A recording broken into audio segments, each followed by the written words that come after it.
IPL 2025-এ KKR যে ক্রিকেটটা খেলেছে সেখান থেকেই কিছু ক্রিকেটার বাদ পড়ছে এবং 2026 সালে যে স্কোয়াডটি ঘোষণা করবে সেটা শক্তিশালী হতে হবে।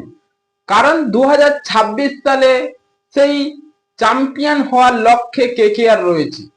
তাই 2025 সালের মতো আর সেই ভুলটা করতে চাইছে না কেকেআর ম্যানেজমেন্ট। হ্যাঁ বন্ধুরা, কেকেআর এর সেই ভেঙ্কটেশ আইয়ার এবং রমনদীপ সিং এবার বাদ পড়ছে।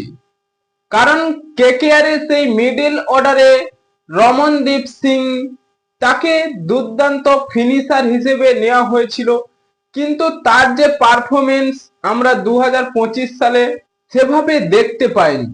তাই কেকেআর ম্যানেজমেন্ট চাইছে সেই রমনদীপ সিংকে এবার রিটেন করে দেবে, তার পরিবর্তে এবার বিধ্বংসী ক্রিকেটারকে আনবে। কারণ মিডল অর্ডারে এবং ফিনিশিং টাচটা যেন কেকেআর চাইছে খুবই সুন্দর।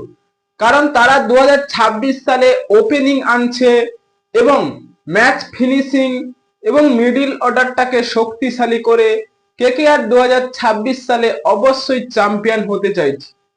তাই আইপিএল 2026-এ কেকেআর এই রমনদীপ সিংকে এবার রিটেন করবে না। কারণ তিনি 2025 সালে যে ফর্মটা দেখিয়েছে কেকেআর এর একেবারে জঘন্য। তাই কেকেআর চাইছে না এই ক্রিকেটারকে আর রাখতে। হ্যাঁ বন্ধুরা, আপনাদের কি মনে হয়, রমনদীপ সিং কি কেকেআর 2026 সালের জন্য রাখবে না অন্য কোনো ক্রিকেটারকে আনবে? তাই এখনই আপনাদের মতামত কমেন্ট বক্সে লিখে জানিয়ে দিন এবং চ্যানেলটি সাবস্ক্রাইব করে আমাদের পাশেই থাকুন। ভিডিওটি শেষ পর্যন্ত দেখার জন্য আপনাকে অসংখ্য ধন্যবাদ।